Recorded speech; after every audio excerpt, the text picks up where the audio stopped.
get that interview. Here is another great interview that you're not going to want to miss and possibly also listen to again. Joining us right now on the phone is Alexandra Smith. She is the executive director of America Rising. She is with the RNC, and we are grateful to have her with us. How are you, Alexandra? Thanks for joining us. I'm well, thank you. Thank you so much for having me. You bet. You bet. So we say this every week. Another crazy, busy news week. The president making moves, making news, and lots to talk about. Let's start in Europe. Let's start with NATO. Your thoughts on the president's performance in Europe to this point? Well, look, I think that NATO is undoubtedly one of the most incredible institutions of our time. But it's not unreasonable that the president asked our fellow nations in this military organization to fulfill their obligations under the treaty. And I think that he was rightfully calling out Germany. I think for having some under the table dealings with Russia. And so I think that he was right to sort of talk tough on that, and that's certainly something that back home isn't going to hurt him. Alexander, this is Chris Arps. Isn't it also true that, President Obama and other presidents have been asking the Europeans, NATO, for decades to pay their fair share, and they haven't? Well, I think that really speaks to why Americans voted the way that they did in 2016. I think that what Americans had seen was that under the Obama presidency that we had lost our standing in the world, that our friends didn't know that we were their friends necessarily, and our enemies didn't know to fear us. And so I think that, when President Trump was running on his America First platform, he was talking about strengthening, our country not only domestically but also internationally. And his tough talk this week, I think, is an example of that and something that his base will rally to. Alexandra, the America First platform that you just mentioned is something that I think makes a lot of sense to a lot of Americans when they hear the president say, look, I am the leader of this country, of America, so that is my number one priority, just like it should be for other world leaders, for other leaders of countries to make their country the number one priority.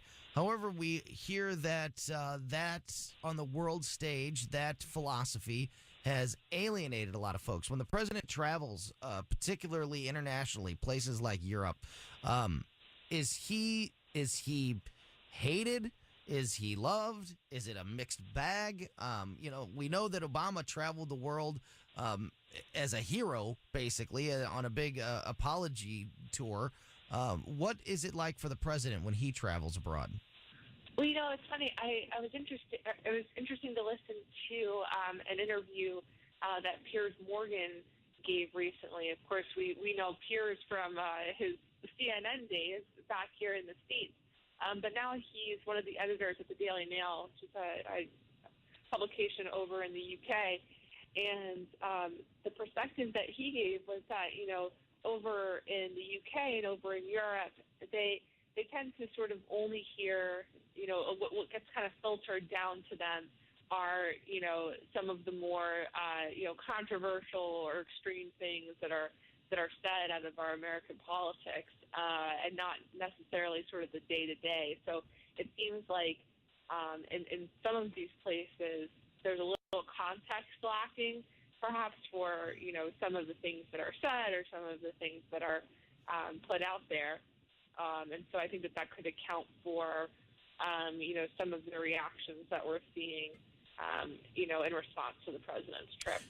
President did have a whirlwind trip this week. He met with NATO leaders. He met with the Queen. But the highlight of the trip is his meeting with President Putin.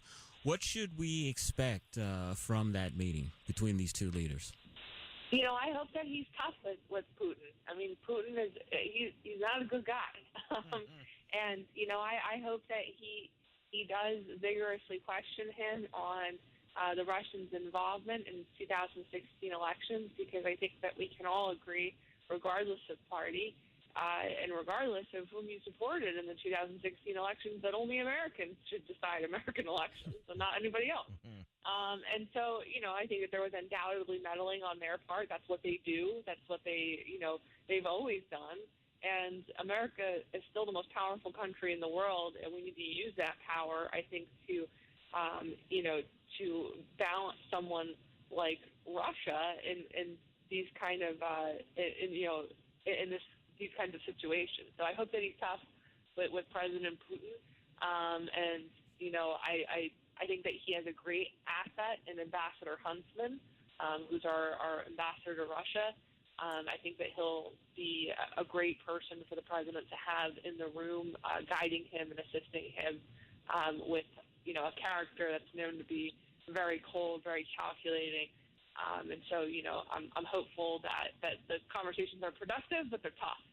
Alexandra, I watched yesterday the Peter Strzok hearings, and my one commentary on it, I put up an old picture of Groucho Marx saying, "Who are you going to believe, me or your lying eyes?" I think that pretty much summed up his testimony.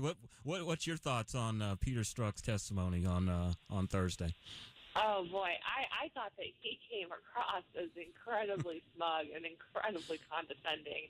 And for the life of me, I can't understand why the Democrats in that committee were sort of tripping over themselves to appear as though they were defending him. I mean, this was clearly a bad guy, a guy who did something wrong, that used his official government capacity, used his official government communications channels to say things that were inappropriate given his position, and to imply, if not actually act out on the idea that he could influence the elections against President Trump. I mean, this is something that was clearly wrong. And I'll give credit where credit is due. Congressman Elijah Cummings said, he said something to the extent of, if you're innocent, then act like it. Yeah. And to me, it's sort of it was a clarifying moment, because it was why are these Democrats, put this guy out to pasture. Just say, this was wrong. Exactly. This was wrong. And we're not going to, we're going to move on to other things. We want to be talking about issues X, Y, and Z, but you were wrong. So I don't know why they were, so eager to be on his side. Our guest is Alexandra Smith, and unfortunately, we're almost out of time. One last question before we lose you, Alexandra. Speaking as Executive Director of American Rising and somebody who is representing the RNC, your opinion on President Trump's Supreme Court nomination, Brett Kavanaugh. Is he the right man for the job? I could not be more ecstatic about President Trump's pick for the Supreme Court. I think that Judge Kavanaugh he exemplifies the two most important qualities for conservatives, originalism and textualism. This is a guy who believes that judges ought to interpret laws and not make them. And I'm hopeful that your senator over there, Claire McCaskill, is going to come to her senses and vote for this superbly qualified jurist. But given her interactions with the press yesterday, where she said that she wasn't going to talk about the Supreme Court, how dare anyone even ask about it? We're not holding our breath, Alexandra, on I'm that. not holding my breath. Well, that is all the time we have. Alexandra Smith from America Rising and the RNC, thank you so much for your time today. Love to talk to you again sometime in the future real soon. Anytime. Thank you so much for having me. All right, thank you. Let's take a quick break.